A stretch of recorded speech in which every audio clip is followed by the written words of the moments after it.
السلام عليكم ورحمة الله وبركاته. ازيكم عاملين ايه؟ يا رب تكونوا بخير. النهاردة هنعمل كده غدا سهل وسريع. بصوا، انا عايزة اقول لكم كنت بعمل الاكل بسرعة جدا جدا لاني كنت نازلة اجيب ابني من الدرس. فعارفين ان ايه بعمل في السريع كده، ان انا رحت وديته وكنت نازلة تاني اجيبه. فقلت اعمل حاجة بقى سهلة كده وسريعة. جبت كده طماطم وفلفل. وبصوا الحاجة بغسلها في السريع جدا، بس طبعا بغسلها حلو يعني.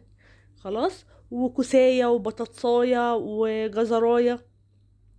لو طبعا هو الفيديو متسرع، بس انا برضو كنت بعمل بسرعه، يعني الاتنين في نفس الوقت. قشرت برضو كده الكوسايه، جربوا كوسايه، جربوا قرن فلفل كوبي كده تحطوه، جزر. الحاجات دي بتزود قيمه غذائيه. انا هعمل عدس النهارده. الحاجات دي بتزود قيمه غذائيه للاكل، وفي نفس الوقت بتكون طعمها حلو يعني. يعني مثلا مغيرش طعم العدس ولا حاجة ولا الكلام دوت. لا بالعكس، بيديله طعم حلو وفي نفس الوقت بيزود قيمة غذائية. يبقى انا بحط ايه على العدس؟ انا بجيب ربع كيلو عدس. خلاص. بحط عليه كده اكتر حاجة بكترها الجزر والطماطم عشان ده اللي بيديله لون حلو. تمام. بحط الاول جزر بكتر الجزر والطماطم، وبحط كوسايه واحده، بطاطسايه واحده صغنطوطه، قرن فلفل واحد. انما بقى الجزر زي ما قلت لكم، بصوا بطاطسايه صغنطوطه ازاي. الجزر زي ما قلت لكم هو اللي بيبقى كتير، هو والطماطم عشان يديله لون حلو. فاهمين قصدي ايه؟ انما طبعا باقي الحاجات انا حطاها بس كتزويد للقيمه الغذائيه. طبعا ممكن عادي جدا ما تحطيش بطاطس، ممكن عادي جدا ما تحطيش كوسه فلفل، لكن طبعا احنا عارفين الفلفل الاخضر الكوبي ده كميه العناصر الغذائيه اللي موجوده فيه قد ايه. الكوسه طبعا وولادنا ما بيرضوش ياكلوها، برضو ان احنا نحطها لهم كده في الاكل طبعا بتزود القيمه الغذائيه، ما بيحسوش بيها اساسا. فالصراحة أنا بشوف شوربة العدس دي أكلة يعني مغذية جدا جدا للأطفال بالذات، اللي هم بيدوخونا في الأكل يعني. بس وطبعا في السقعة دي وفي الدفا دي يعني عدس طبعا. بصوا أنا بقطع كله كده في طبق واحد، حتى مش عارفة أجيب بولة كبيرة. بقول لكم بصوا كنت مستعجلة جدا. وطبعا بصل، وطبعا هنحط برضو توم. أكلات الشتا دي تحسوا بقى إيه؟ عدس محشي. الأكل اللي يطلع نار كده واحنا حاطينه كده يدفينا، يبقى سخن كده بيبرد بصعوبة يعني. لكن طبعا العدس ده ما بينفعش نعمله في الصيف، بيبقى طبعا هيحرنا وكده يعني. العدس ده ما بيتعملش. برضو المحشي ما بيتعملش قد كده في الصيف. وطبعا تعتبر يعني هو دلوقتي مبقاش فيه أكلة اقتصادية، بس برضو يعني ايه، طبعا أرخص من الأكلات التانية يعني العدس، وفي نفس الوقت بيكون مغذي جدا. بصوا بقى، غسلت العدس كده وحطيت عليه مية، وهنزل بقى بكل الخضار اللي احنا حاطينه. وبحط ايه؟ بحط ملح وكمون وبس، ما بحطش حاجه تانية، بحط ملح وكمون فقط لا غير.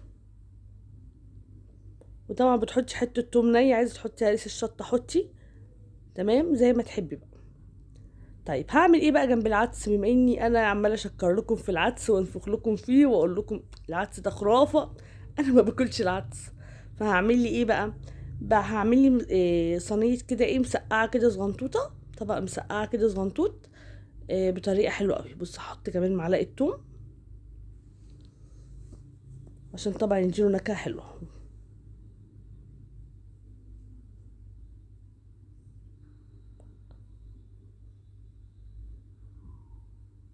بس كده. زي ما قلت لكم بقى، الحاجه اللي تحطوها فوق العدس دي زي ما في ناس بتحط طماطم وجزر وبصل بس. هو الاساسي طماطم وجزر وبصل، ده الاساسي. اي حاجه تانية بقى عايزه تضيفيها الحاجات، انا زي ما قلت لكم جربوها بالطريقه بتاعتي انا هتعجبكم والله العظيم. بجد بتكون حلوه قوي. كل اللي يعني جوزي بيشكر لي فيه وعيالي. تمام. انا طبعا ما باكلوش، فبقول لكم ايه، جبت لي بقى ايه نص كيلو بتنجان كده كوبي. وقلت اعمل لي بقى ايه، انا مسقعه. عايزه اقول لكم كان طعمها فظيع يعني. جوزي وولادي كلوا منها برضو، كانت عاجباهم قوي. عايزه اقول لكم طبعا اكيد نزل لكم الفيديو. انا هنا طبعا كنت لسه ما جبتش الاير فراير. تمام. فهنا هقلي بقى في الزيت وكده. عايزه اقول لكم بعديها عملت البتنجان ده في الاير فراير، طلع يعني اول مره باظ مني، تاني مره بقى ظبطته وكان تحفه وكان خفيف. يعني عملت المسقعه في الاير فراير كانت فظيعه. لكن طبعا انا هنا كنت بعمله، حتى بصوا بقطعه بالطول عشان ما يشربش زيت، وكنت بعمل مستحيل يعني ان هو ما يشربش زيت. في الاير فراير بقى الصراحه طلع يعني حاجه كده وهم يعني. هقول لكم طبعا يعني كل حاجه جربتها فيها مصورها لكم، ان شاء الله هبقى اقول لكم كل حاجه بقى تتعمل ازاي فيها. بس انا هنا كنت لسه ما اشتريتهاش.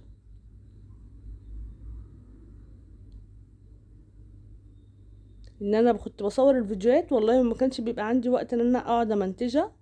يعني زي ما قلت كده كنت بجري حوالين نفسي. انا الترم ده عايزه اقول لكم كان الترم صعب قوي، وحاسه ان الترم التاني هيبقى اصعب لان طبعا في رمضان والعيد وكده، فحاسه ان الموضوع هيبقى اصعب يعني. فادعوا لي بقى ربنا يقوينا. الصراحه يعني سنه صعبه، ممكن عشان اول سنه نمتحن، مش عارفه والله هي ليه صعبه كده.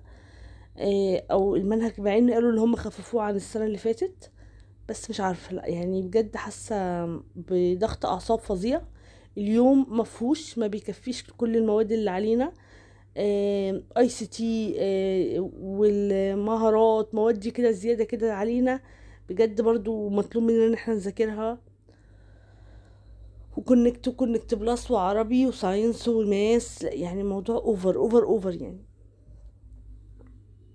وكل مادة عايزة مجهود وحفظ، غير بقى الدروس طبعا، نروح الدروس ونيجي من الدروس، كل ده طبعا مضيع برضو في الوقت. حاجة مع المذاكرة مع المدرسة. ربنا يقوينا ويعيننا ويقوي كل أم على عيالها يا رب. رشيك كده حبة ملح ايه وهركنه. وهقشر برضو، لا كان عندي بطاطس جاهزة، عندي بطاطس فارم فريتز، فمش هقشر بقى بطاطس. وده كده برضو فلفل طلعته بقى عشان ايه اغسله، وعمالة بقى ايه الم كل القش اللي انا عملته.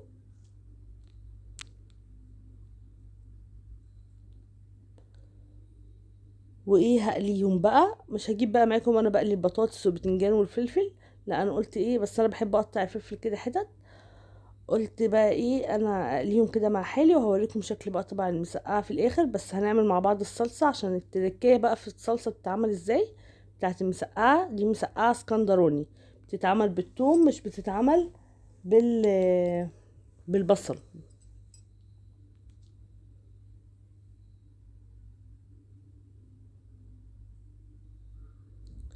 الفلفل ده كان حراق بطريقه فظيعه فظيعه فظيعه. بس هي المسقعه عشان تبقى ليها طعم لازم تبقى مشطشطه كده، لو بارده مش هتبقى لها اي طعم. محدش داق المسقعه بتاعتي وما عجبتهوش، يعني المسقعه بتاعتي انا بعملها بطريقه مميزه جدا وبتكون طعمها حلو. بصوا بقى، هنجيب كده حله ونحط فيها حبه زيت وايه معلقه توم. خلاص، معلقه توم صغنطوطه، ما تكتريش التوم يعني، ما تحاوليش تخلي الاكل بتاعك. هو التوم مغذي كل حاجه، بس لما بتقفره في يعني ان حد يحط توم بقفره، بتحس ان طعم الاكل توم قوي، يعني تشمئز منه، تبقى ريحته توم كده وطعمه توم اوفر. فغير بقى لو الناس بتحب فعلا التوم، لكن انا من الناس انا بحبه بس ما بحبوش مقفر فيه. هسيب بقى التومه يا دوبك تاخد لون اصفر كده، يعني اشم ريحتها وانزل بالخل. دي بقى عايزه اقول لكم بتكون مسقعه فظيعه. ابشري بقى طماطم، حطي صلصه طماطم، بس انا دايما بعملها بطماطم مبشوره بالمبشره الضيقه. مش فاكره المره دي كان عندي، لو كان عندي صلصه ممكن اكون بقى عملتها بالصلصه. لكن انت ممكن تبشري طماطم بس بالمبشره الضيقه برضو بتبقى حلوه قوي. اللي انا عملتها في الاير فراير انا كنت عاملاها كده، عشان اللي في الاير فراير لسه عاملاها من كام يوم. بص بقى، حطيت الخل وشمي بقى الريحه، التوم بقى على الخل، وبعد كده انزلي بالطماطم اللي انت بشراها بالصلصه زي ما تحبي. بص انا هنا حطيت الصلصه تقريبا عشان كنت مستعجله وعايزه انزل.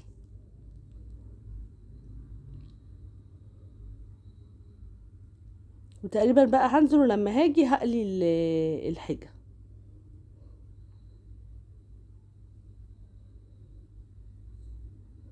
وحطي بقى معلقه صلصه من اللي في البرطمان دي عشان تديها قوام حلو. وحطي طبعا برضو لو ما عندكيش مش مهم، وحبه ملح فقط، ما بحطش حاجه على المسقعه غير ملح وثوم وخل فقط لا غير، عشان ما غيرش طعم المسقعه. وهضرب بقى العدس بالهاند بلندر، وبرضو كنت حمرت له حبه لسان عصفور. وخلاص على كده يعني انا حمرت العدس حبه لسان عصفور بمعلقه سمنه، ما بعملوش طشه ولا حاجه عشان يبقى خفيف. تمام، عشان الولاد لو اكلوا منه ما يتعبوش، يعني مهما ياكلوا منه ما يتعبهمش كده، هو خفيف جدا جدا، يا دوبك معلقه سمنه فيها حبه شعريه او لسان عصفور وتحمريها وخلاص. وادي بقى طبق المسقعه بتاعي، حمرت بقى البطاطس والبتنجان والفلفل، بجد كان خطير. بس كده، واقول لكم مع السلامه.